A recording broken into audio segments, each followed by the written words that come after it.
Con el corazón martillando contra sus costillas, la lealtad de una década se convirtió en un grito ahogado por el rugido de un motor a punto de llevar a su protectora hacia una muerte segura. No arranque, por el amor de Dios.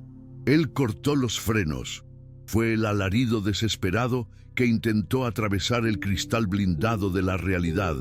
Una súplica final contra el veneno de una sonrisa calculadora que observaba desde el balcón, esperando el dulce sonido del caos.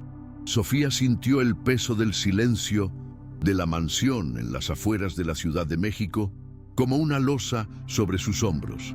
Cada rincón de aquella opulenta residencia, que alguna vez fue el símbolo de sus logros y de un amor que creyó inquebrantable, ahora se sentía como una jaula dorada diseñada por su propio esposo, Ricardo.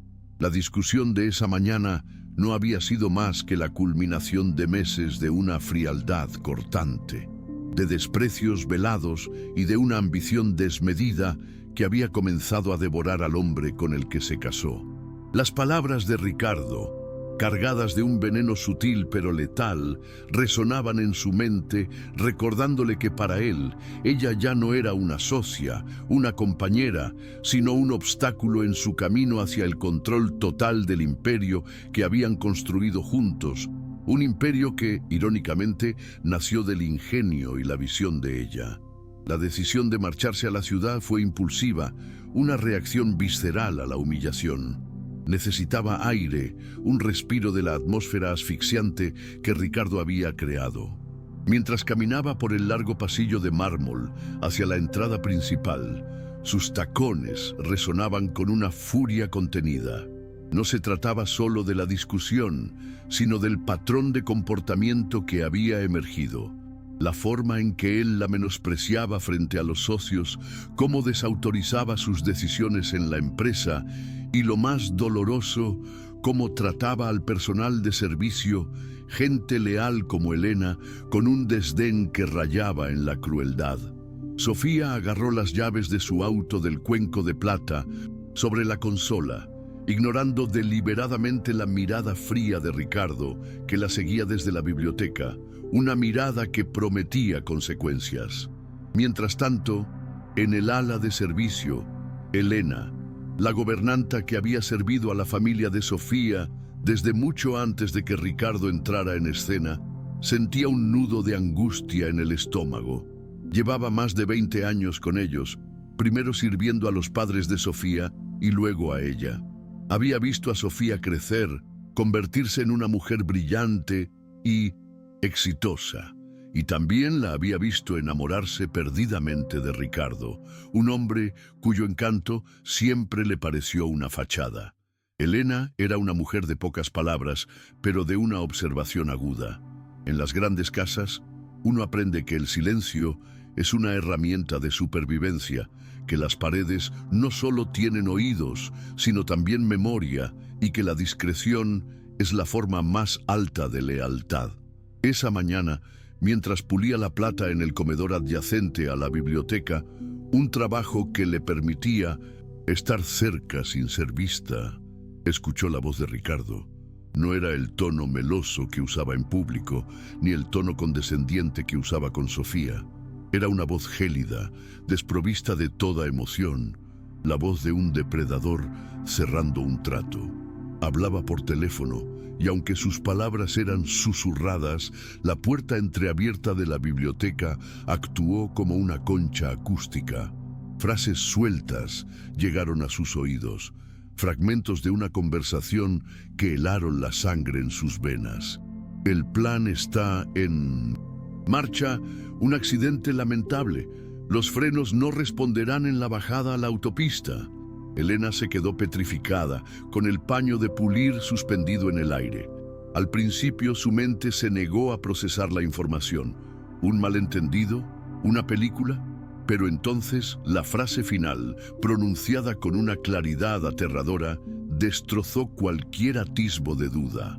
Hoy será su último viaje. Para cuando lleguen las noticias, todo estará a mi nombre, tal como debe ser. El corazón de Elena comenzó a latir con una violencia descontrolada. No era una fantasía, era una sentencia de muerte. El hombre que compartía la cama con Sofía, el hombre que le debía todo a ella, estaba planeando asesinarla a sangre fría para quedarse con su fortuna, una fortuna que ella misma había forjado. Un torbellino de pánico y deber se apoderó de Elena. ¿Qué podía hacer? Acusar a Ricardo sin pruebas era un suicidio. Él era un hombre poderoso, con conexiones en todos los niveles de la sociedad mexicana. Podía destruirla, hacerla desaparecer con un simple chasquido de dedos y nadie preguntaría jamás por una simple sirvienta. El miedo la paralizó por un instante, un miedo animal y primitivo por su propia vida. Pensó en su familia, en sus hijos, en todo lo que perdería. Pero entonces la imagen de Sofía, de la joven a la que había cuidado desde niña, de la mujer que siempre la había tratado con una dignidad y un respeto que Ricardo jamás conocería, se impuso sobre su temor. La lealtad de Elena no era hacia el patrón, era hacia la persona. Sofía no era solo su jefa, en muchos sentidos era la familia que le quedaba. Años atrás, cuando el hijo menor de Elena enfermó gravemente y los costos del hospital eran impagables, fue Sofía, sin que nadie se lo pidiera, quien cubrió cada centavo del tratamiento salvando la vida del niño. Somos un equipo, Elena, y en mi equipo nadie lucha solo, le había dicho.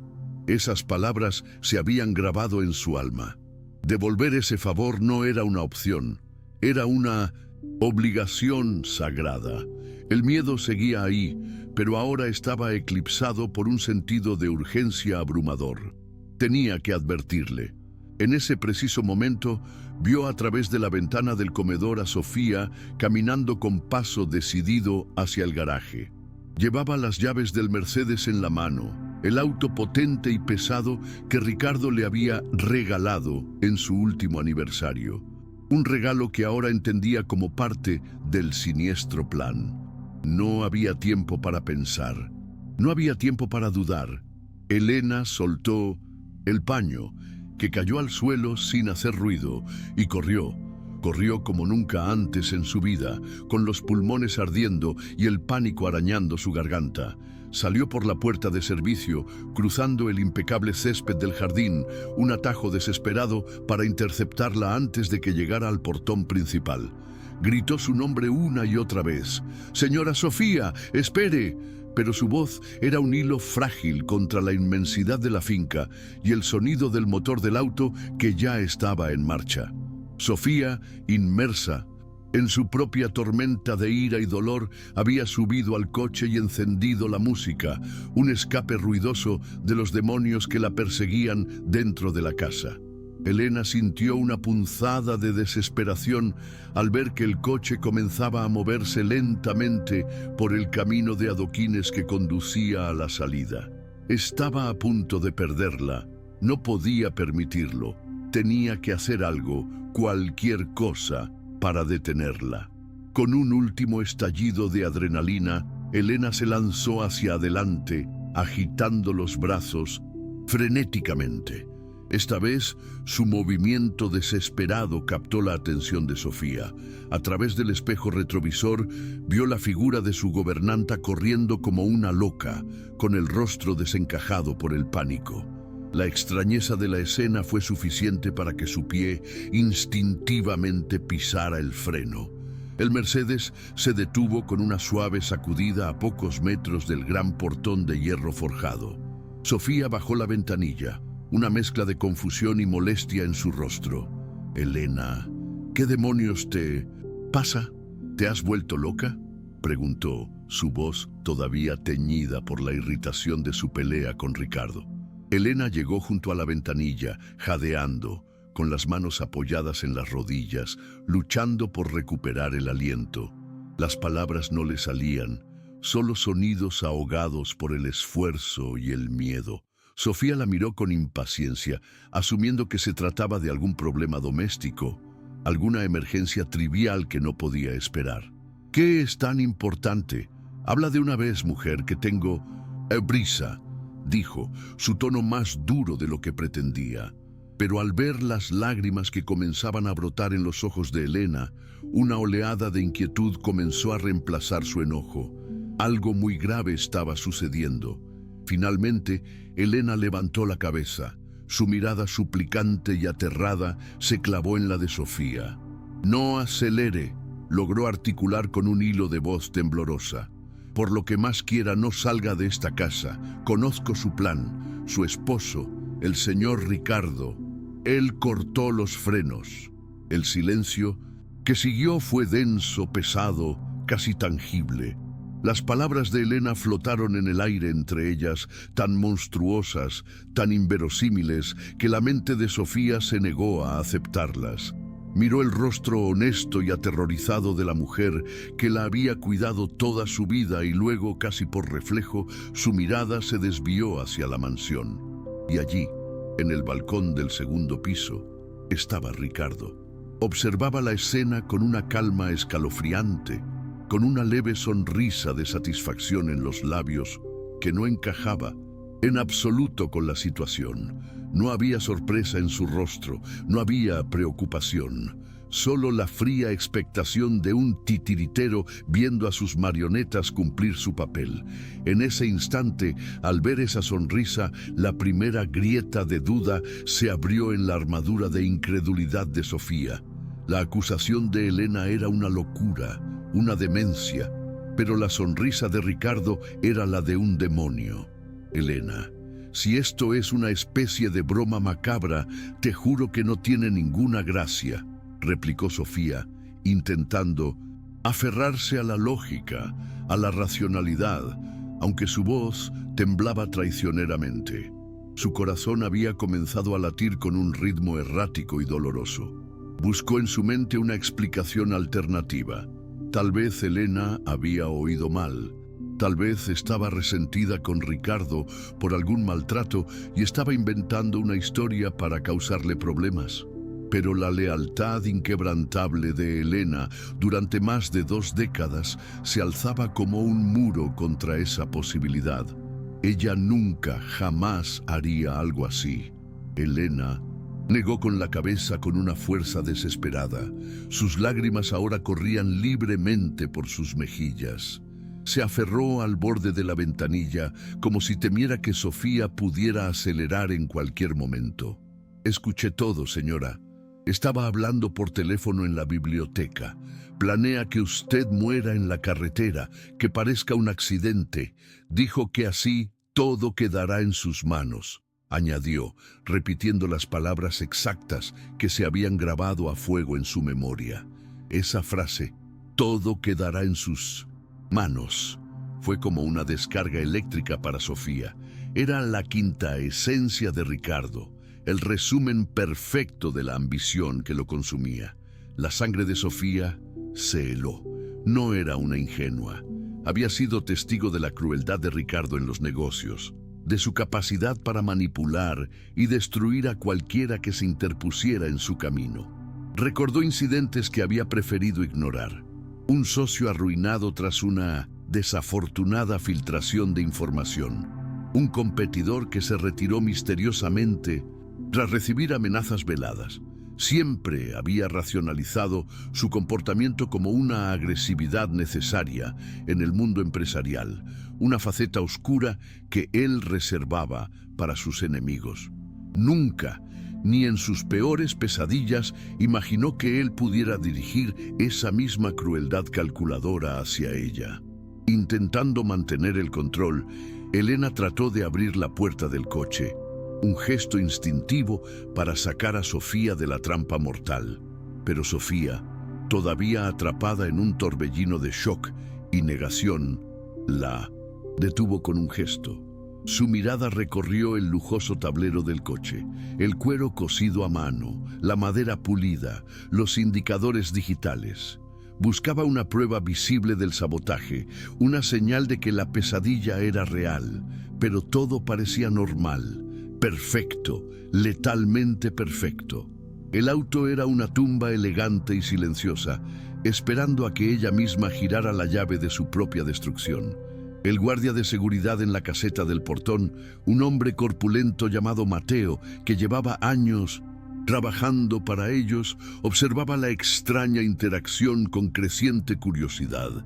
Vio la desesperación de la gobernanta y la palidez en el rostro de la señora. Comenzó a caminar cautelosamente hacia el vehículo, sintiendo que su deber era intervenir. Pero antes de que pudiera dar más de 2 pasos, una mano levantada desde el balcón lo detuvo en seco. Fue un gesto sutil de Ricardo, una orden silenciosa e inequívoca. «No te metas». Mateo se congeló, comprendiendo que estaba presenciando algo que iba más allá de una simple disputa doméstica. Esa complicidad silenciosa entre Ricardo y el guardia envió un escalofrío helado por la espalda de Elena. No estaban solos. ¿Cuántas personas más en esa casa sabían del plan? ¿Cuántos eran leales al dinero de Ricardo por encima de la vida de Sofía? De repente, la mansión se transformó en un nido de víboras. Sofía, por su parte, también vio el gesto. La orden de Ricardo a Mateo fue la confirmación que su alma se negaba a aceptar. Ya no era una loca, acusación de una sirvienta. Era una conspiración. Se sintió atrapada, expuesta, como un animal acorralado entre la lealtad de la única persona que parecía preocuparse por ella y la traición del hombre al que le había entregado su corazón y su confianza. Elena, sintiendo que el tiempo se agotaba, decidió jugar su última carta. Se inclinó más cerca, su voz un susurro urgente y conspirador. «No es solo eso, señora Sofía. Él no está solo en esto. Hay gente esperándola en el camino. Escuché que mencionó a alguien que se aseguraría de que el trabajo quedara limpio. Gente que se encargará de que, aunque usted sobreviva al impacto inicial, no llegue a ningún hospital. Es una ejecución, no un accidente». Cada palabra era un martillazo en el ataúd de la inocencia de Sofía. La revelación de que había cómplices esperando en el camino fue lo que finalmente destrozó la última barrera de negación de Sofía. La imagen mental fue tan vívida y aterradora que le robó el aliento. No era un simple acto de avaricia, era una operación meticulosamente planeada. Apretó el volante con tanta fuerza que sus nudillos se pusieron blancos. Miró hacia la reja de salida, que ahora le parecía la boca de una trampa mortal. Su respiración se aceleró, convirtiéndose en jadeos cortos y superficiales. Por primera vez en muchos años, desde que era una joven emprendedora luchando por abrirse paso, sintió verdadero, puro y paralizante miedo por su vida. En ese instante de terror absoluto, un cambio fundamental ocurrió dentro de Sofía. El miedo no la paralizó, la despertó.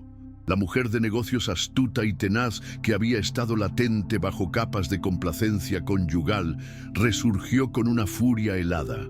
La tristeza por la traición se transformó en una ira fría y calculadora. Miró a Elena y en los ojos de su leal empleada no solo vio miedo, sino también una fuerza inquebrantable. Y luego miró de nuevo al balcón, a Ricardo, que ahora ya no sonreía. Su expresión era de fría advertencia, una mueca de impaciencia que decía: «Deja de hacer teatro y cumple con tu parte del plan. Muere». Fue en esa mirada, en esa fría indiferencia ante la posibilidad de su muerte, donde Sofía comprendió la profundidad del abismo que los separaba. Él no la odiaba. Para odiar a alguien hay que considerarlo un igual. Para Ricardo, ella se había convertido en un objeto, un activo que necesitaba ser liquidado. Y con esa comprensión llegó una claridad cristalina. No iba a ser una víctima. No iba a morir ese día. Iba a luchar. No con gritos ni con fuerza física, sino con el arma que siempre había sido su mayor fortaleza, su inteligencia. Iba a convertir su trampa en la de él. El rugido lejano de otro coche acercándose por el camino de acceso a la finca rompió el tenso silencio. Elena dio un paso atrás instintivamente, su rostro palideciendo aún más. Eran ellos, los cómplices. El plan estaba entrando en su siguiente fase. Sus ojos no dejaron de suplicar a Sofía que no arrancara, que se quedara quieta, que no les diera la oportunidad. El coche, una camioneta negra sin distintivos y con los vidrios polarizados, se detuvo justo detrás del Mercedes de Sofía, bloqueando cualquier posibilidad de retirada. La trampa ahora era física, tangible. Un hombre corpulento y con una chaqueta oscura que ocultaba gran parte de su rostro bajó de la camioneta. Se movía con una economía de movimiento que sugería una formación profesional. No era un simple matón. Se acercó al coche de Sofía con pasos firmes y deliberados. ¿Todo bien por aquí, señora?, preguntó, pero su voz no era una pregunta, era una orden velada. El tono era tan seco, tan desprovisto de calidez, que parecía una amenaza. Era evidente que no estaba allí para ayudar. Estaba allí para supervisar, para asegurarse de que el plan se cumpliera sin contratiempos. Elena, con una valentía nacida de la desesperación, se adelantó de nuevo, tratando de interponer su frágil cuerpo entre el hombre y la puerta del coche de Sofía. «Ella no va a ninguna parte», dijo con una voz que temblaba pero que estaba cargada de desafío. El hombre le lanzó una mirada gélida, una mirada que prometía un dolor inmenso si no se apartaba. La obligó a retroceder un paso, pero Elena no se rindió. Se mantuvo firme, como un último bastión de defensa. Sofía observó la interacción, y la valentía de Elena la conmovió hasta lo más profundo, dándole la fuerza que necesitaba. Mientras la tensión en el exterior alcanzaba su punto álgido, Sofía actuó. Con movimientos lentos y deliberados, para no levantar sospechas, deslizó su mano hacia el bolso que descansaba en el asiento del copiloto. Su mente trabajaba a una velocidad vertiginosa, evaluando opciones, calculando riesgos. Sabía que no podía confiar en nadie dentro de esa casa, ni siquiera en Mateo, el guardia, que ya había demostrado su lealtad a Ricardo. Estaba sola, con Elena como su única aliada. Necesitaba ayuda externa, pero una llamada a la policía local podría ser interceptada por las influencias de Ricardo. Necesitaba a alguien de su absoluta confianza. Su pulgar encontró el botón lateral de su teléfono. Años de práctica en reuniones de negocios le habían enseñado a operar el dispositivo sin mirarlo. Con una secuencia de toques memorizada, activó una marcación rápida. No era el 911, era el número privado de Javier, su ex jefe de seguridad, un hombre que había dejado la empresa hacía un año para abrir su propia agencia de consultoría después de un fuerte desacuerdo con Ricardo. Javier era un exmilitar, leal hasta la médula a Sofía y profundamente desconfiado de su esposo. Él era su única esperanza. Al mismo tiempo, Ricardo, sintiendo que la situación se le estaba yendo de las manos, bajó lentamente por las escaleras de la mansión. Se ajustaba los gemelos de la camisa, un gesto de normalidad que contrastaba grotescamente con la atmósfera cargada de muerte. «Amor, ¿qué es todo este teatro?», dijo con una voz suave y razonable, la misma voz que usaba para manipular a juntas directivas enteras. ¿De verdad vas a creer las locuras de una sirvienta resentida? Probablemente le negaste un aumento y ahora se está vengando. Era un intento burdo de gaslighting, de hacerla dudar de su propia percepción, de la lealtad de la única persona que estaba arriesgando su vida por ella. Sofía levantó la vista y lo miró, pero ya no veía al hombre que amaba. Veía a un monstruo con una máscara de civilidad. Mantuvo su rostro sereno, una máscara de confusión y duda que ocultaba la tormenta que se desataba en su interior. «No lo sé, Ricardo. Elena parece muy asustada», dijo, jugando el papel de la esposa indecisa para ganar tiempo. Cada segundo que pasaba era una victoria. Un segundo más para que la llamada de su teléfono se conectara, para que Javier entendiera la situación. Sabía que Javier no necesitaría muchas explicaciones. Una llamada silenciosa a esa hora y en esas circunstancias sería una señal de alarma suficiente para él. El hombre de la chaqueta, impaciente, se acercó a la puerta del conductor. Sin pedir permiso, se agachó y revisó algo debajo del tablero, cerca de los pedales. «Está hecho tal como lo pidió, patrón», murmuró en voz baja, dirigiéndose a Ricardo, sin darse cuenta de que la ventanilla estaba abierta y de que Sofía, con sus sentidos agudizados por la adrenalina, lo había escuchado todo. Fue la confirmación final, la prueba irrefutable. La voz del cómplice, unida a la sonrisa de Ricardo y a la advertencia de Elena, formaba un coro mortal que cantaba su sentencia. Elena, con las manos temblorosas, gritó de nuevo: «¡No la dejen ir! ¡Ese auto es una trampa mortal! ¡No tiene frenos!». Su voz se quebró por la desesperación. Ricardo volteó bruscamente hacia ella. Su máscara de esposo preocupado se desvaneció para revelar un rostro endurecido por la furia. Caminó hacia ella con una amenaza palpable en cada paso. «Una palabra más, Elena», siseó con un veneno helado, «y te aseguro que no volverás a trabajar ni en la casa más humilde de este país. Tu familia pagará las consecuencias de tu estupidez». La amenaza directa a la familia de Elena hizo que la sangre de Sofía hirviera.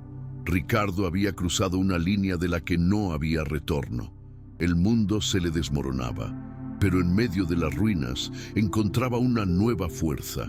Cada mirada de su esposo, cada palabra de su cómplice, cada gesto de intimidación no hacía más que solidificar su resolución. Ya no se trataba solo de sobrevivir, se trataba de hacer justicia. Se trataba de asegurarse de que Ricardo pagara por cada una de sus mentiras, por cada humillación y sobre todo por intentar arrebatarle la vida.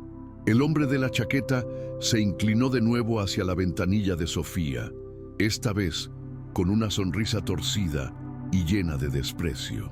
«Haga lo que le dice su esposo, señora. Suba el volumen de la música y disfrute del viaje. Él ya me pagó por adelantado», dijo.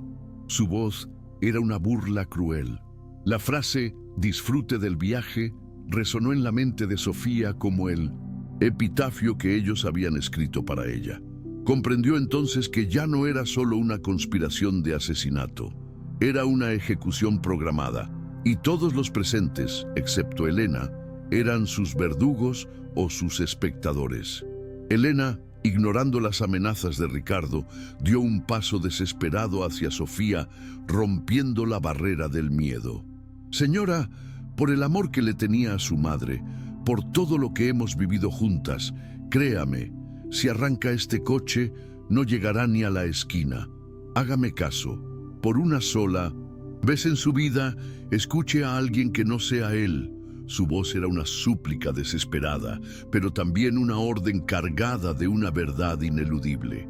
La presión dentro del coche era insoportable. El aire se sentía espeso, casi irrespirable.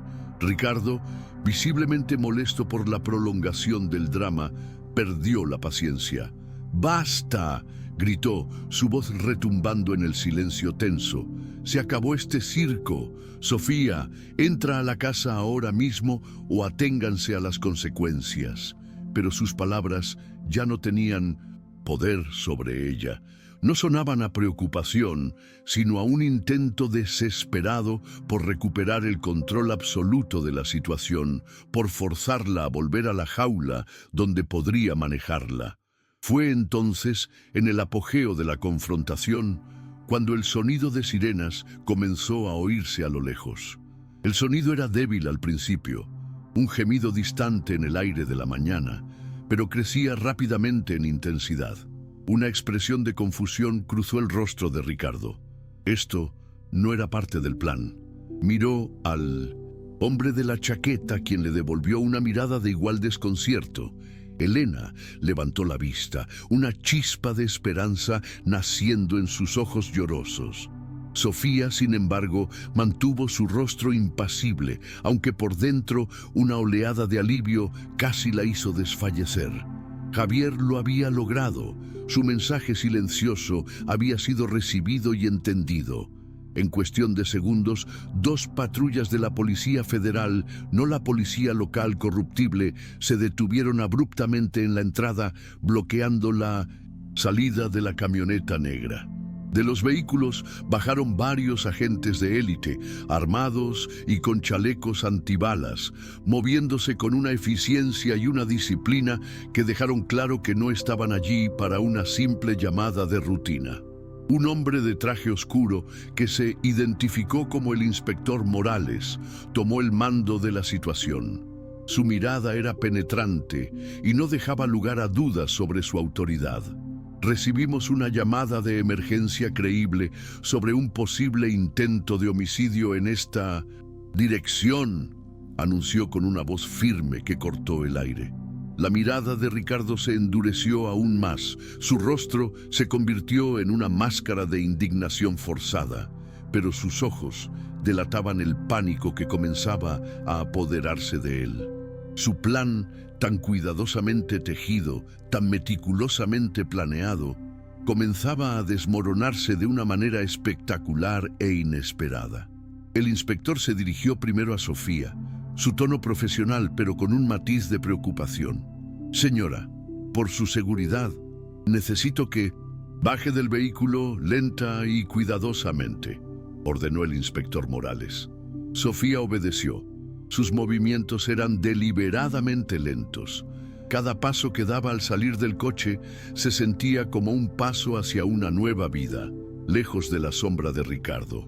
Antes de que pudiera decir una palabra, Elena, envalentonada por la presencia de la ley, gritó con todas sus fuerzas: «¡Revisen el sistema de frenos! La línea del líquido fue cortada. Esa es el arma del crimen». El inspector Morales asintió seriamente a Elena, como si ya esperara esa información. Hizo una seña a uno de sus hombres, quien resultó ser un perito mecánico que venía con ellos en una de las patrullas. La previsión de Javier era total. No había dejado nada al azar. El perito abrió el capó del Mercedes con herramientas especializadas y sus ojos expertos no tardaron ni un minuto en encontrar la evidencia. Apuntó con una linterna a una sección del sistema de frenos, mostrando un corte limpio y reciente en uno de los conductos y el charco revelador de líquido de frenos en el protector inferior del motor. El conducto del líquido de frenos ha sido seccionado deliberadamente con una herramienta de corte. No hay duda. Esto no es una falla mecánica, es un sabotaje, confirmó el mecánico en voz alta para que todos lo oyeran. Su veredicto fue como el martillo de un juez cayendo sobre el yunque. Sofía sintió una extraña mezcla de náusea y un inmenso alivio. Ya no era su palabra contra la de Ricardo, ya no eran las locuras de una sirvienta. Ahora había pruebas físicas, irrefutables, de la monstruosidad que su esposo había planeado. Ricardo intentó mantener la calma, recurriendo a la arrogancia que siempre le había servido tan bien.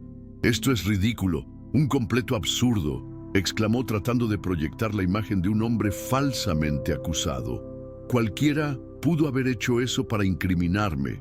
Probablemente esta mujer», dijo, señalando a Elena con desprecio, «en su afán de venganza. Deberían arrestarla a ella por difamación y por dañar mi propiedad». Pero su actuación era poco convincente, sus palabras sonaban huecas frente a la cruda realidad del sabotaje. El inspector Morales se acercó a él con un paso lento y seguro, su rostro inescrutable. «Qué curioso que mencione eso, señor de la Fuente», replicó el inspector. Su voz era seda y acero, porque uno de mis hombres, que tiene un oído excelente, escuchó a su amigo de la chaqueta decirle que estaba hecho tal como usted lo pidió. Esa frase, grabada por el micrófono de solapa de mi agente, sugiere una conversación previa muy interesante. ¿Le gustaría explicarnos a qué se refería exactamente? La mención de una grabación fue el golpe de gracia. El rostro de Ricardo se descompuso. El color desapareció de su piel, dejándolo con una palidez cerosa. Miró al hombre de la chaqueta, quien, al darse cuenta de que estaba perdido, tomó una decisión desesperada. Se giró y echó a correr hacia el jardín, intentando saltar el muro perimetral. Pero su intento de huida fue patético y corto. Dos policías que habían permanecido estratégicamente posicionados lo derribaron antes de que pudiera dar 10 pasos.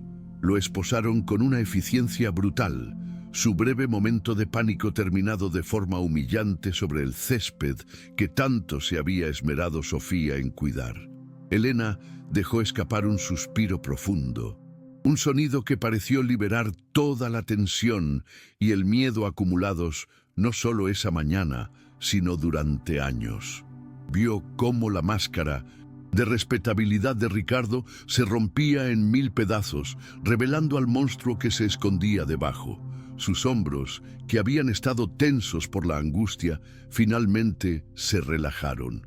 Había arriesgado todo y había ganado. Había salvado la vida de la única persona que le había mostrado una verdadera bondad. La justicia, por una vez, parecía estar del lado de los justos. Sofía, con la voz quebrada pero firme, se enfrentó a su esposo por última vez. Lo miró directamente a los ojos, obligándolo a sostener su mirada. Te di mi vida, Ricardo. Confié en ti. Construí un imperio y te lo entregué en bandeja de plata, pidiéndote solo amor y lealtad a cambio. Y tú me pagas con esto. Intentas asesinarme por dinero. Dinero que nunca fue tuyo para empezar. Cada palabra era un veredicto, una declaración de su propia liberación y de la condena de él. Ricardo trató de responder, de balbucear una última mentira, una última excusa, pero el inspector Morales lo interrumpió, colocándose entre él y Sofía. Ricardo de la Fuente, queda usted detenido por los delitos de tentativa de homicidio calificado y asociación delictuosa. Tiene derecho a permanecer en silencio. Mientras los agentes le leían sus derechos y le colocaban las esposas, los mismos grilletes de metal frío que él había planeado ponerle a ella de forma figurada, Sofía se volvió hacia Elena. Las dos mujeres se miraron en silencio por un momento, un universo de emociones pasando entre ellas. Luego, Sofía la abrazó con una fuerza que transmitía toda su gratitud, todo su alivio, toda su admiración. Me salvaste la vida, Elena. No hay palabras, no hay dinero en el mundo que pueda pagar lo que has hecho por mí hoy.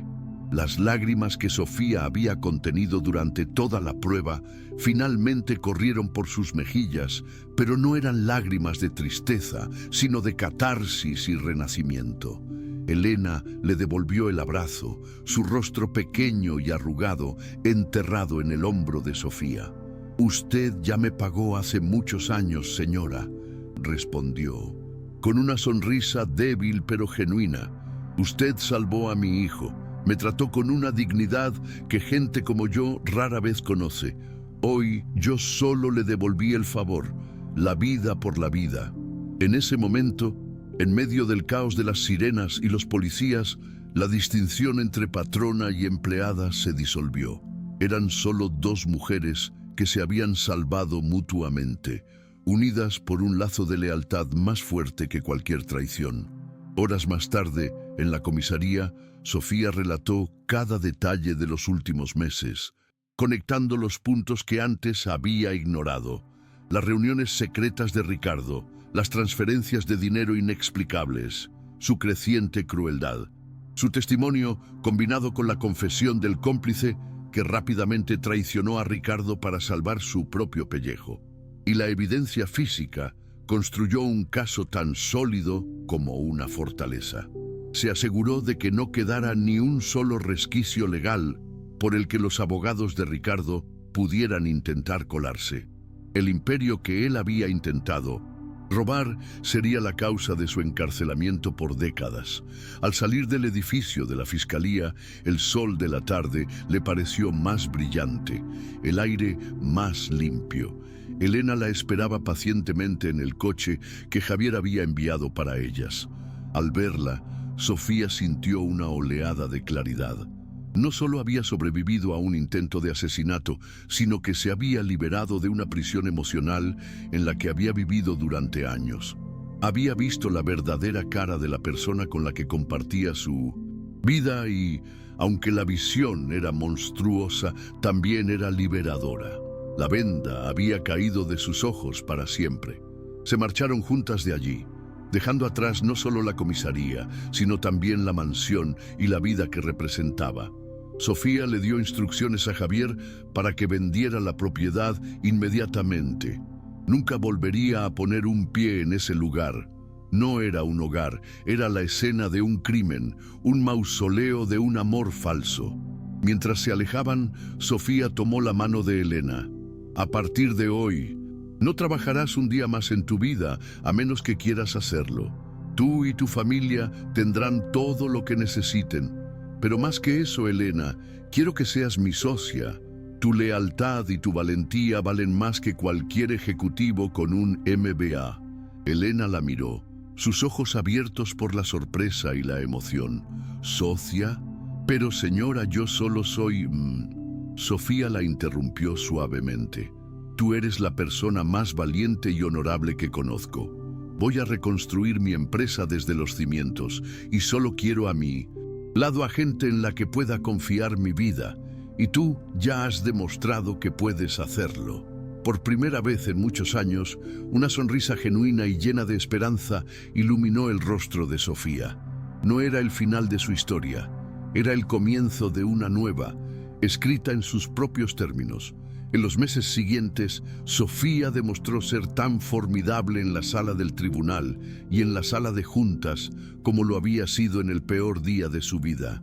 Se divorció de Ricardo, despojándolo de cualquier derecho sobre la fortuna que había intentado reclamar con sangre.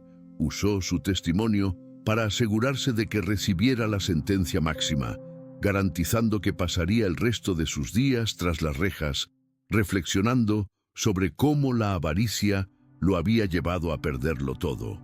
La prensa lo llamó el viudo negro de las lomas, un apodo que se grabó en la infamia. Fiel a su palabra, Sofía reestructuró su conglomerado. Creó una fundación benéfica en honor a Elena, dedicada a proveer asistencia legal y financiera a trabajadores domésticos en situaciones de abuso. Nombró a la propia Elena como directora honoraria de la fundación, dándole un propósito y una plataforma para ayudar a otros como ella. Compró una casa para la familia de Elena en un barrio seguro y se aseguró de que sus hijos tuvieran acceso a la mejor educación posible. No fue un acto de caridad, fue una inversión en la bondad y la integridad. Sofía, por su parte, descubrió que la libertad era más dulce que cualquier éxito empresarial. Volvió a tomar las riendas de su compañía, pero esta vez con una nueva filosofía. Fomentó una cultura de respeto y dignidad, asegurándose de que cada empleado, desde el conserje hasta el vicepresidente, fuera tratado como un ser humano valioso. Su empresa no solo prosperó financieramente, sino que se convirtió en un modelo de ética corporativa. Descubrió que la verdadera fuerza no residía en el control y la intimidación, sino en la lealtad y el respeto mutuo. A menudo, Sofía y Elena se sentaban juntas en la terraza de la nueva casa de Sofía, un lugar más pequeño y cálido con vistas a la vibrante Ciudad de México, y hablaban no como jefa y empleada, sino como amigas, como supervivientes. Recordaban aquel día terrible no con miedo, sino con un sentido de asombro por la fuerza que habían encontrado en sí mismas y en la otra. Habían enfrentado la oscuridad más profunda y habían salido no solo ilesas, sino más fuertes, más sabias y más unidas que nunca. La historia de su calvario y su triunfo se convirtió en una leyenda silenciosa entre aquellos que las conocían, una lección poderosa de que las apariencias siempre engañan, de que la maldad puede esconderse detrás de la sonrisa más encantadora y de que el heroísmo puede encontrarse en el corazón más humilde. Nunca sabes quién está realmente detrás de la máscara que la gente presenta al mundo, pero una cosa es cierta: el respeto, la dignidad y la lealtad no son negociables. Son los cimientos sobre los que se construye una vida que vale la pena vivir y una vida que vale la pena salvar. Ricardo, desde su celda, leía en los periódicos sobre los nuevos éxitos de Sofía. Cada titular era una tortura, un recordatorio de la inteligencia y la resiliencia de la mujer que había subestimado tan fatalmente. Él creyó que el poder y el dinero lo hacían intocable, un dios en su propio universo. Pero al final fue derrotado no por otro titán de los negocios, sino por la lealtad inquebrantable de una sirvienta y la fuerza indomable de la mujer que intentó destruir. Su prisión no estaba hecha de barras de acero, sino de las ruinas de su propia arrogancia. La transición de Sofía no fue instantánea, ni estuvo exenta de cicatrices. Las noches, a menudo, traían consigo pesadillas recurrentes, donde el sonido del motor de su Mercedes se mezclaba con la sonrisa gélida de Ricardo. Se despertaba con el corazón acelerado, empapada en un sudor frío, la sensación del volante bajo sus nudillos blancos tan real como el terror que la envolvía. Superar el trauma de una traición tan íntima y un atentado contra su vida requirió más que solo la victoria legal. Buscó ayuda profesional, algo que su orgullo le habría impedido hacer en el pasado. Y en las sesiones de terapia comenzó a desentrañar los años de manipulación sutil y abuso emocional que había soportado, normalizándolos como parte de un matrimonio con un hombre poderoso. Paralelamente, tomar el control total de su empresa presentó sus propios desafíos. Ricardo, en su rol de director general, había tejido una red de lealtades basada en el miedo y en acuerdos turbios. Varios ejecutivos de alto nivel, cómplices silenciosos de su gestión tiránica, intentaron sabotear el regreso de Sofía, filtrando información a la competencia o creando resistencia interna a sus nuevas políticas de transparencia. Sofía tuvo que ser implacable. Con la ayuda de Javier, quien volvió a ser su jefe de seguridad y asesor de confianza, llevó a cabo una auditoría exhaustiva que expuso fraudes y deslealtades. La reestructuración fue dolorosa, implicó despidos y batallas legales, pero era necesaria para sanear el alma de la compañía que llevaba su apellido. Elena, a su vez, navegaba por su nueva realidad, con una mezcla de gratitud y desconcierto. Pasar de ser una gobernanta a dirigir una fundación y tener seguridad financiera de por vida era un cambio abrumador. Al principio se sentía como una impostora, incómoda en las reuniones de la junta directiva de la fundación, rodeada de abogados y filántropos. Pero Sofía la guió pacientemente, enseñándole, animándola y, lo más importante, escuchando sus ideas. Elena, con su experiencia de vida y su profunda comprensión de las luchas de los trabajadores domésticos, aportó una perspectiva invaluable que el dinero no podía comprar. Pronto, su voz se convirtió en la más respetada de la sala, no por su título, sino por su autenticidad y sabiduría. Un día, mientras revisaban los planos de un nuevo refugio para trabajadoras que habían escapado de situaciones de abuso, un proyecto financiado por la fundación, Elena compartió una historia con Sofía que nunca antes había contado. Le habló de su propia madre, quien también había trabajado como empleada doméstica toda su vida y había sufrido en silencio la crueldad de una patrona abusiva. Ella siempre me decía que agachara la cabeza, que no hiciera olas, que nuestro destino era servir y callar, dijo Elena con la voz entrecortada. Ese día, en el jardín, cuando corrí hacia usted, fue la primera vez en mi vida que grité, que hice una ola. Lo hice por usted, pero también lo hice por ella, por todas las mujeres a las que les dijeron que su voz no importaba. Esa confesión profundizó aún más el vínculo entre ellas. Sofía se dio cuenta de que la valentía de Elena no fue un acto aislado, sino la culminación de una vida de silencios rotos, una rebelión contra una herencia de sumisión.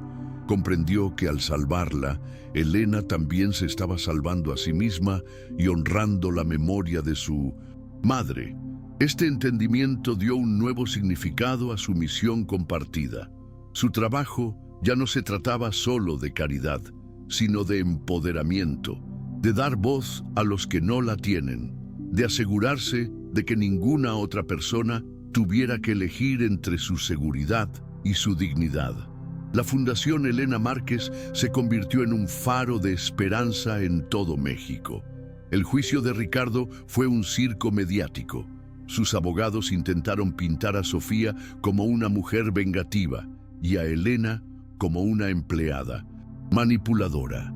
Desempolvaron cada aspecto de la vida de Sofía tratando de manchar su reputación. Pero Sofía se mantuvo firme en el estrado. Con una calma y una claridad que sorprendió a todos, relató su historia, no con odio, sino con una tristeza profunda por el hombre que Ricardo pudo haber sido y la oscuridad que eligió abrazar. Su testimonio fue devastador en su honestidad. Cuando el veredicto de culpabilidad fue leído, no hubo celebración en su rostro, solo el cierre solemne de un capítulo doloroso de su vida. La vida de Sofía encontró un nuevo ritmo. Redescubrió pasiones que había abandonado por su matrimonio. La pintura, las largas caminatas por el bosque de Chapultepec, los viajes a pueblos mágicos sin un itinerario fijo. Aprendió a disfrutar de su propia compañía, a encontrar la paz en el silencio. Su nueva casa no era una fortaleza para mantener al mundo fuera, sino un espacio abierto para aquellos en quienes confiaba. Las cenas semanales con Elena y su familia se convirtieron en una tradición sagrada, llenas de risas, comida casera y la calidez de una familia no de sangre, sino elegida. Un año después del juicio, Sofía recibió una carta desde la prisión. Era de Ricardo. En ella no pedía perdón, sino que intentaba una última manipulación. Hablaba de los buenos tiempos, de cómo la extrañaba, de cómo todo había sido un terrible error de juicio causado por la presión. Le pedía que usara su influencia para reducir su sentencia, prometiéndole que cambiaría. Sofía leyó la carta una vez y sin dudarlo la arrojó al fuego de la chimenea. Vio cómo las palabras mentirosas se convertían en cenizas y sintió por primera vez una indiferencia total. Él ya no tenía ningún poder sobre ella. Era libre.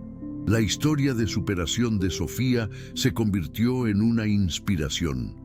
Aunque nunca buscó la atención pública, fue invitada a dar conferencias en foros de mujeres empresarias. Al principio se negó, pero Elena la convenció. Su historia no es solo suya. Señora, es la historia de muchas mujeres que se sienten atrapadas, necesitan ver que es posible salir, que es posible reconstruirse. Sofía aceptó, y frente a cientos de mujeres, no habló de estrategias de negocio, sino de resiliencia, de la importancia de escuchar esa voz interior que te advierte del peligro y del poder redentor de la lealtad y la amistad femenina. Su vulnerabilidad se convirtió en su mayor fortaleza. Finalmente, la mansión en Las Lomas fue vendida. Los nuevos propietarios decidieron demolerla para construir algo nuevo. Sofía y Elena fueron a verla por última vez el día antes de la demolición. Se pararon frente al gran portón de hierro, el mismo lugar donde la vida de Sofía había pendido de un hilo. No sintieron tristeza ni nostalgia. Miraron la opulenta estructura no como un hogar perdido, sino como la crisálida de la que habían emergido, transformadas y más fuertes. Cuando la primera bola de demolición golpeó la fachada, ambas sonrieron. No era una destrucción, era una limpieza. Era el espacio que se abría para un futuro que ellas, y solo ellas, construirían juntas. El impacto de la Fundación Elena Márquez creció exponencialmente. Lo que comenzó como un proyecto local pronto atrajo la atención nacional e incluso internacional. Otras mujeres de la alta sociedad mexicana, inspiradas por la historia de Sofía y la integridad de Elena, comenzaron a donar generosamente. La fundación pudo expandir sus operaciones, ofreciendo no solo refugio y ayuda legal, sino también programas de capacitación laboral y becas educativas para los hijos de las trabajadoras. Elena, que una vez pulió plata en silencio, ahora viajaba por el país, inaugurando centros y hablando con una autoridad y compasión que conmovía a todos los que la escuchaban. Se había convertido en un símbolo de que la dignidad no tiene clase social. Javier, por su parte, se convirtió en una figura indispensable en la nueva vida de Sofía. Su agencia de seguridad se fusionó con el conglomerado de Sofía, creando una división de seguridad corporativa de vanguardia. Pero su papel iba más allá de lo profesional. Se convirtió en un amigo leal, un confidente con quien Sofía podía hablar de sus miedos y esperanzas. Había una corriente de respeto y afecto profundo entre ellos, nacida de una crisis compartida. Su relación nunca se convirtió en romántica, sino que se estableció en algo quizás más raro y valioso. Una amistad incondicional basada en la confianza absoluta, un ancla en el mundo Bisatuntashand, menudo turbulento de Sofía. Mientras tanto, las repercusiones del caso de Ricardo sacudieron los cimientos de su círculo social. Muchos de los que antes lo adulaban, ahora lo repudiaban públicamente, ansiosos por distanciarse del escándalo. La hipocresía era palpable. Sofía observó este espectáculo desde la distancia, dándose cuenta de cuán frágiles y transaccionales eran esas amistades. Este aislamiento forzado la llevó a cultivar un círculo íntimo mucho más pequeño, pero infinitamente más genuino, compuesto por personas que la valoraban por quien era, no por su estatus o su cuenta bancaria. Aprendió que la verdadera riqueza no se mide en acciones o propiedades, sino en la calidad de las relaciones humanas. Un detalle que salió a la luz durante las investigaciones posteriores fue el grado de la manipulación financiera de Ricardo. Había estado desviando fondos de la empresa durante años, creando una red de compañías fantasma en paraísos fiscales.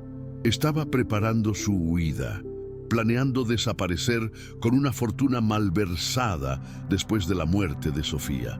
El descubrimiento de este fraude a gran escala añadió más años a su sentencia y permitió a Sofía recuperar millones de dólares que habían sido robados de su propio patrimonio. Fue una victoria agridulce, una prueba más de que el hombre con el que había dormido durante una década era un completo extraño. El hijo de Elena, el mismo cuya vida Sofía había salvado años atrás, se graduó de la universidad con honores en 1900 Derecho. Inspirado por la historia de su madre y el calvario de Sofía, decidió especializarse en derecho laboral. Su objetivo era luchar por los derechos de los trabajadores más vulnerables, utilizando las herramientas de la ley para defender a aquellos que la sociedad a menudo ignora. Cuando le comunicó su decisión a Elena y a Sofía, fue un momento de círculo completo, la prueba viviente de que un solo acto de bondad puede generar ondas de cambio positivo que se extienden a través de las generaciones. Sofía nunca volvió a enamorarse en el sentido tradicional. La cicatriz de la traición de Ricardo era demasiado profunda. Pero en lugar de ver esto como una pérdida, lo redefinió como una elección. Eligió invertir su amor y su energía en su amistad, en su trabajo filantrópico y en sí misma. Encontró una plenitud y una independencia que nunca había conocido. Se dio cuenta de que no necesitaba a un hombre para sentirse completa. Ella ya era completa por sí misma. Su historia de superación no terminó con un nuevo romance, sino con el descubrimiento de un amor propio inquebrantable, la forma de amor más resiliente de todas. Años después, Cuando ya eran dos mujeres mayores, Sofía y Elena solían sentarse en el jardín, viendo a los nietos de Elena jugar en el césped. La vida se había asentado en una rutina pacífica y feliz. A veces, en la quietud de la tarde recordaban, pero los recuerdos ya no tenían el filo del dolor. Se habían suavizado con el tiempo, convirtiéndose en un recordatorio de la fuerza que habían forjado juntas. Miraban el legado que habían construido, no en edificios o cuentas bancarias, sino en las vidas que habían cambiado, empezando por las suyas. La historia de Ricardo se desvaneció en el olvido de la prisión. Murió solo, de un ataque al corazón, 2 décadas después de su encarcelamiento. Ningún periódico le dedicó más que una breve nota en la sección de obituarios. Su nombre, que una vez fue sinónimo de poder y éxito, se convirtió en una nota a pie de página en la historia de la mujer a la que intentó borrar. Fue el final anónimo y patético que su arrogancia le había labrado, un marcado contraste con el legado de luz y esperanza que Sofía y Elena estaban construyendo. La lección final que Sofía aprendió fue la del perdón. No el perdón hacia Ricardo, pues había actos que eran imperdonables, sino el perdón hacia sí misma. Se perdonó por no haber visto las señales, por haber confiado ciegamente, por haber permitido que su amor la cegara a la verdad. Entendió que su confianza no había sido una debilidad, sino un reflejo de su propia naturaleza bondadosa, y se negó a permitir que la oscuridad de él apagara su propia luz.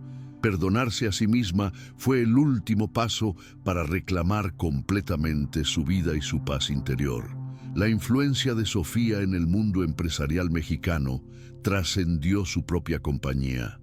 Se convirtió en mentora de jóvenes emprendedoras, compartiendo no solo sus estrategias de negocio, sino también las duras lecciones que había aprendido sobre la confianza y la traición en un entorno dominado por hombres. Creó un fondo de capital de riesgo específicamente para financiar startups lideradas por mujeres, rompiendo barreras y creando oportunidades donde antes había puertas cerradas. Su oficina se convirtió en un lugar de peregrinación para una nueva generación de líderes que veían en ella no solo a una magnate exitosa, sino a una superviviente que había convertido su dolor en un propósito constructivo, demostrando que el liderazgo ético y el éxito financiero no eran mutuamente excluyentes. El antiguo guardia de seguridad, Mateo, quien se había quedado inmóvil ante la orden de Ricardo, fue despedido inmediatamente después del incidente.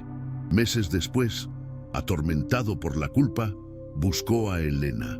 La encontró en las oficinas de la fundación y con lágrimas en los ojos, le pidió perdón. Le explicó que Ricardo tenía amenazada a su familia, que dependían del seguro médico de la empresa para tratar a su hija enferma. Elena, mirando al hombre roto frente a ella, vio no a un cómplice, sino a otra víctima del sistema de miedo de Ricardo. Con la aprobación de Sofía, la fundación le ofreció ayuda legal y un nuevo trabajo en una empresa no afiliada, un acto de gracia que demostraba su compromiso de romper los ciclos de abuso en lugar de perpetuar el castigo. Uno de los proyectos más personales de Sofía fue la adquisición y restauración de un viejo teatro en el centro histórico de la Ciudad de México. Era un lugar al que su padre la llevaba de niña y que había caído en el abandono. Invirtió una parte considerable de su fortuna personal en devolverle su antiguo esplendor. El teatro fue rebautizado y se dedicó a promover a artistas emergentes, dramaturgos y músicos, ofreciendo un espacio cultural accesible para todos. En la noche de la inauguración, sentada en el palco de honor junto a Elena y su familia, Sofía sintió una profunda sensación de paz. Estaba construyendo sobre los cimientos del pasado, pero creando algo nuevo y hermoso, un legado de creatividad y comunidad que perduraría mucho más que cualquier imperio empresarial. A medida que Elena se involucraba más en su trabajo filantrópico, descubrió un talento natural para la oratoria. Sus discursos, siempre desde el corazón y basados en su experiencia vivida, tenían un impacto profundo en la audiencia. No usaba un lenguaje florido ni estadísticas complejas. Simplemente contaba historias, la suya y la de las mujeres a las que ayudaba. Su autenticidad era su superpoder. Un día, después de un discurso particularmente conmovedor ante el Senado mexicano sobre la necesidad de una legislación laboral más justa para los trabajadores domésticos, un legislador se le acercó y le dijo: «Señora Márquez, usted tiene la voz que este país necesita escuchar». Ese fue el comienzo de una nueva etapa en su vida, una en la que se dio cuenta de que su influencia podía llegar a los más altos niveles de poder. Sofía, al ver el creciente impacto de Elena, la animó a considerar una carrera en la política. «Tú entiendes a la gente de una manera que estos políticos de carrera nunca podrán», le dijo. Aunque la idea parecía descabellada al principio, la semilla fue plantada. Con el respaldo total de Sofía y una red de apoyo popular que crecía día a día, Elena se postuló para un escaño como diputada local. Su campaña fue atípica. No hizo promesas vacías, simplemente se comprometió a ser la voz de los invisibles. Para sorpresa del establishment político, ganó por una abrumadora mayoría, demostrando que la gente estaba sedienta de líderes genuinos y honestos. Su juramento al cargo fue un momento de triunfo no solo para ella, sino para millones de personas que veían en ella un reflejo de sus propias luchas y aspiraciones. El hombre de la chaqueta, el cómplice de Ricardo, recibió una sentencia reducida a cambio de su cooperación total. Al salir de prisión, una década después, era un hombre cambiado, atormentado por sus acciones. En un intento de enmienda, buscó a la Fundación Elena Márquez, no para pedir ayuda, sino para ofrecerla. Confesó que tenía habilidades como electricista y carpintero y se ofreció a trabajar como voluntario en la construcción y mantenimiento de los refugios. Después de una larga deliberación, la Junta, dirigida por la propia Elena, aceptó su oferta bajo estrictas condiciones. Fue un poderoso ejemplo de la filosofía de la Fundación: creer en la capacidad de redención, pero siempre priorizando la seguridad y el bienestar de las víctimas. Su presencia silenciosa y trabajadora en los refugios se convirtió en un recordatorio constante de que incluso desde la oscuridad más profunda es posible buscar la luz. El arte se convirtió en la terapia principal de Sofía. Su estudio de pintura se llenó de lienzos que reflejaban su viaje emocional. Sus primeras obras después del trauma eran oscuras, abstractas, llenas de colores turbulentos y formas rotas. Pero con el tiempo, sus pinturas comenzaron a cambiar. Los colores se volvieron más brillantes, las líneas más fluidas. Empezó a pintar retratos, capturando la fuerza y la resiliencia en los rostros de las mujeres que conocía, especialmente el de Elena. Una galería de arte de prestigio se interesó en su trabajo y organizó una exposición. Sofía donó todas las ganancias de la venta de sus cuadros a la fundación. Su arte, nacido del dolor, se había convertido en otra fuente de curación y apoyo para los demás. La relación entre los hijos de Elena y Sofía se convirtió en una de tía y sobrinos. Sofía nunca tuvo hijos propios y encontró en ellos una fuente de alegría y propósito inesperada. Asistía a sus graduaciones, celebraba sus cumpleaños y los aconsejaba en sus carreras. Se deleitaba en su éxito y los animaba a perseguir sus sueños con la misma tenacidad que ella había demostrado. Ellos, a su vez, la veían no como la ex jefa millonaria de su madre, sino como una parte integral de su familia, una figura de amor y fuerza. Este vínculo familiar llenó un vacío en el corazón de Sofía que ni siquiera sabía que tenía, demostrándole que la familia es verdaderamente la gente que te elige y te ama incondicionalmente. A pesar de su nueva vida pública, Elena nunca perdió su humildad. Seguía viviendo en la misma casa que Sofía le había comprado. Prefería la comida casera a los restaurantes de lujo y su mayor alegría seguía siendo pasar tiempo con sus nietos. A menudo decía, el cargo es temporal, los títulos desaparecen, pero ¿quién eres como persona? ¿Cómo tratas a los demás? Eso es eterno. Esta filosofía la mantuvo con los pies en la tierra y la hizo aún más querida por la gente a la que servía. Se convirtió en un raro ejemplo de una persona que entra en la política no para ganar poder, sino para distribuirlo entre quienes no lo tienen. En su vejez, Sofía escribió sus memorias, no como un acto de vanidad, sino como un testimonio final. El libro, titulado La lealtad del girasol, en honor a cómo Elena siempre se volvía hacia la luz, incluso en los momentos más oscuros. Se convirtió en un bestseller. No era un libro sobre negocios o escándalos, sino una meditación sobre la resiliencia del espíritu humano. En la última página escribió: mi mayor error fue confiar en el hombre equivocado. Mi mayor bendición fue haber confiado mi vida a la mujer correcta. La vida me quitó un esposo, pero me dio una hermana, y en ese intercambio lo gané todo. La historia de cómo Javier, el ex jefe de Seguridad, recibió la llamada silenciosa de Sofía, se convirtió en una leyenda dentro de su agencia. Él había diseñado ese protocolo de emergencia específicamente para ella años atrás, después de sus desacuerdos con Ricardo, sintiendo una premonición de que ella podría necesitar una forma de pedir ayuda sin hablar. La llamada activó un rastreador GPS en el teléfono de Sofía y alertó directamente a su contacto en la unidad de élite de la Policía Federal, saltándose los canales locales que Ricardo podría haber controlado.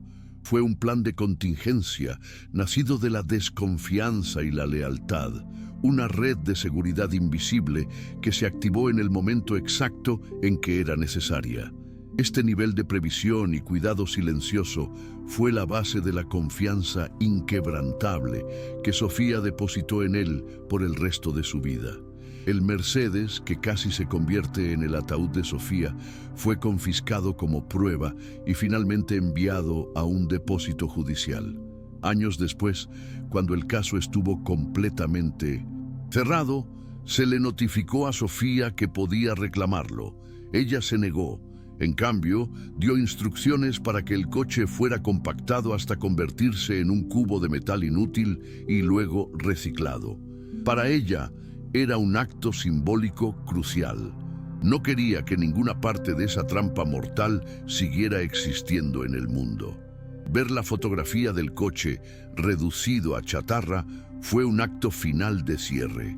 La destrucción física del arma que había sido diseñada para destruirla a ella, transformando un objeto de terror en materia prima para algo nuevo. La Fundación de Elena y Sofía también implementó un programa innovador de círculos de confianza para trabajadoras domésticas. Eran pequeños grupos de apoyo donde las mujeres podían reunirse de forma segura para compartir sus experiencias, denunciar abusos sin temor a represalias y recibir capacitación sobre sus derechos laborales. Estos círculos, que comenzaron en un pequeño centro comunitario, se replicaron por todo el país, creando una red nacional de solidaridad y empoderamiento. Elena a menudo asistía a estas reuniones sin previo aviso, no como una figura política, sino simplemente como una más de ellas, escuchando sus historias y recordándoles que su voz importaba y que juntas eran más fuertes. En un giro irónico del destino, una de las empresas que Ricardo había llevado a la bancarrota con sus tácticas depredadoras años antes del incidente fue adquirida y revitalizada por el nuevo conglomerado de Sofía. Ella buscó al antiguo propietario, un hombre que lo había perdido todo, y lo reintegró como consultor en el proyecto. Fue un acto de justicia restaurativa, una forma de corregir los errores del pasado de Ricardo.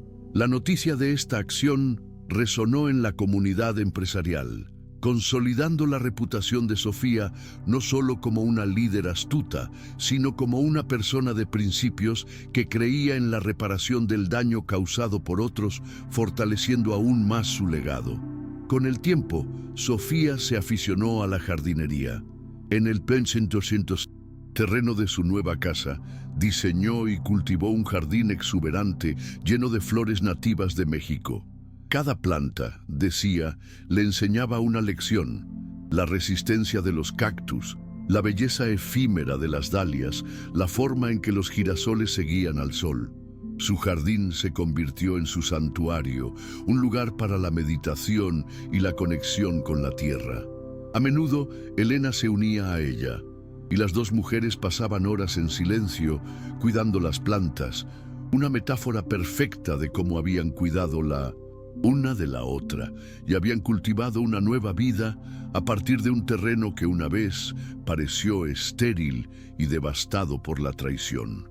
El impacto cultural de la historia de Sofía y Elena fue inesperado. Un aclamado director de cine se acercó a ellas con la propuesta de hacer una película basada en sus vidas. Después de mucha consideración, aceptaron, pero con una condición: que la historia no se centrara en el sensacionalismo del crimen, sino en la fuerza de su amistad y en el trabajo de la fundación. La película fue un éxito de crítica y público, y llevó su mensaje de resiliencia y lealtad a una audiencia global. Los ingresos generados por los derechos de la historia fueron donados en su totalidad a la fundación, asegurando su sostenibilidad para las generaciones venideras. La celda de Ricardo, en sus últimos años, estaba vacía de visitas. Sus antiguos amigos y socios lo abandonaron, y su propia familia se distanció, avergonzada por sus crímenes. Su único contacto con el mundo exterior eran los periódicos que leía con amarga obsesión. Vio cómo el nombre que él había tratado de hacer legendario a través de la riqueza y el poder se convertía en sinónimo de infamia, mientras que el nombre de su esposa y el de su sirvienta se convertían en símbolos de esperanza y fortaleza. Murió rodeado no de la opulencia que anhelaba, sino de las frías paredes de su propia creación, un prisionero eterno de la ambición que lo había consumido por completo. Sofía encontró una forma de honrar la memoria de sus padres, quienes le habían inculcado los valores de la integridad y el trabajo duro. Estableció un programa de becas universitarias a su nombre, dirigido a jóvenes de bajos recursos, que fueran los primeros de su familia en aspirar a la educación superior. Cada año, en la ceremonia de entrega de becas, Sofía compartía su propia historia.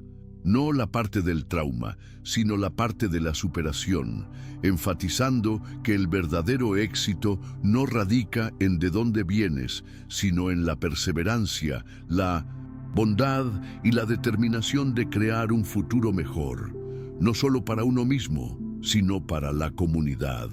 En el epílogo de sus vidas, la amistad de Sofía y Elena se había convertido en el pilar central de su existencia.